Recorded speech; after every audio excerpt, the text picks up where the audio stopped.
liked your story, Bernie. But now I have to tell you about some of my pet peeves, which happen pretty regularly. And you know, in New York City, pet peeves happen constantly. But New Yorkers have a fabulous way of sort of shutting down and pretending like nothing exists outside of them. And there is no place where this is more present than the subway and dollar pizza. So the subway, you know, everyone is used Dollar pizza? What is... Wait a minute. Rewind. What is dollar pizza? You don't know what dollar pizza is. No. Never had dollar pizza, darling. I eat artichoke. Okay. Well, let me tell you about dollar pizza. So dollar pizza is the place you go to after work on the way to the subway. And you're like, Drunk. and you're like, I'm going to eat my feelings with dollar pizza. I didn't go home with that person I was supposed to go home with. Pizza! So basically, there's, you know, a place on the corner, completely open. Anyone just walks in and there's just a massive line where people are just like staring, waiting for their turn to get the dollar pizza slapped Zombie onto, pizzas, people. pretty much. And so everyone's just in zombie mode, just like the subway. You grab your pizza, you paid $1 for it, you just like slap some things on it, bring it to your table, and then you just mechanically eat it. And that's just so you can forget how bad it tastes. Or it actually tastes like nothing whatsoever. What does it look like? It's just a cheese slice. And you're better off with the cheese slice. If you actually ask them for a real pizza, oh my god, it's the worst thing you've ever tasted. So it's like they're dollar pizza and then trying too hard. Yes. Yes. Trying too hard. Yes. Like, you don't deserve pepperoni pizza. No. It's basically been in one of those like hot dog light containers. It's just been sitting in there, and then you ask for it and you're like, oh my god, I immediately regret this. Please, can you take it back? So these people, when they're like in their zombie mode, they're very hard to like navigate around or deal with because they're so Yes. in their zone. But here's the thing. So, dollar pizza, there's an unspoken code, just like the subway. It's, I'm mechanically eating my cardboard pizza, nobody speak to me, I'm eating my feelings before I go home. Right. But, when you're at the little tables where everyone's standing and eating their pizza, and someone actually tries to talk to you, immediately, I'm just confused. You're like, wait a minute, I was just into my feelings, eating the pizza, and now you want to communicate with me? So, I had an awkward exchange with a fella recently, but that's not unusual. I love it. With a fella. What did this strapping young man look like?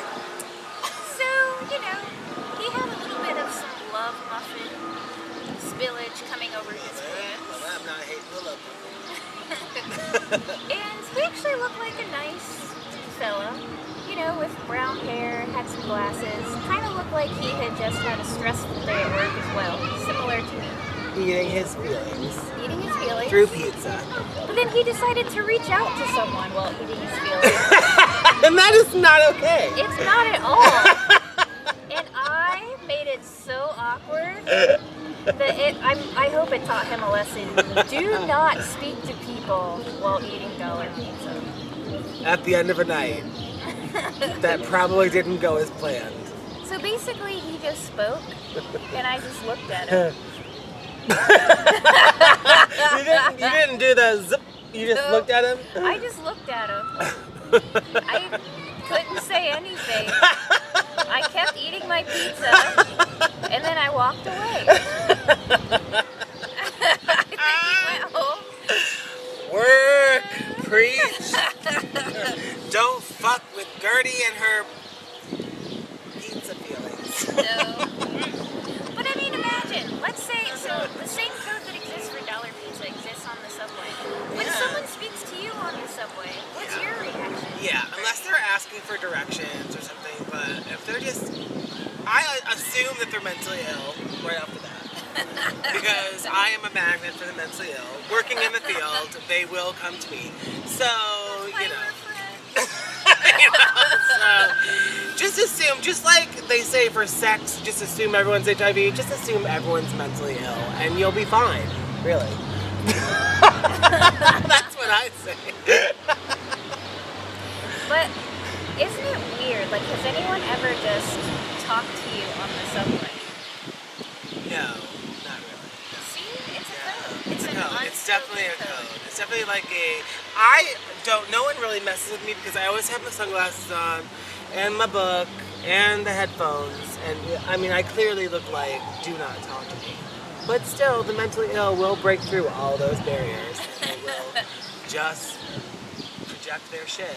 So, But one thing that's very common on the subway is randomly I'll look up from my book or my thoughts, and randomly someone's like looking right at you really intently. Like someone has just decided you are their thesis for the day, and research is happening. And not that I'm paranoid or anything. are they trying to tell you that something's in your nose? Or, no, they're I don't just know staring. what they're trying to tell me. I just look up and I'm like, okay, I'm going to look Yeah. down again. Hopefully this person finds me attractive. You know what I always get on the subway? I always get the lady who's like the hair flicker. And she's always like right next to me, flicking her hair in my face. And I have evil thoughts. I'm just like, bitch, do it one more time. Like, flick your hair in my face. I hate the hair flickers on a crowded train. Oh, they bug me. And it's not because I don't have any hair. That's fine. I'm worked through that. It's just that those that have hair, be responsible with it. Yeah. Realize that it has a radius and a circumference. You know, it will make contact with other people. Are you passive aggressively referring to me? No, but I do like this shortcut. I do like this. I like it. Because I do have to say, as someone who used to have very long hair, sometimes you don't realize. And then you look over at someone who's looking at you like you're about to be dead. You've been on the other side I've of been on the the hair other flick. And it's unfortunate because you have no idea it's happening. Right.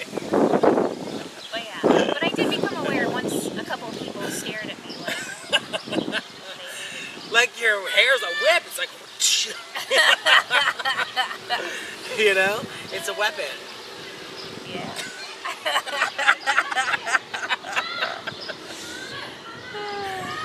And shaboop boop. Well, Bernie, I think that's a wrap. Shaboop boop boop. Yeah. Yeah, I love the boop boop boop and the boop.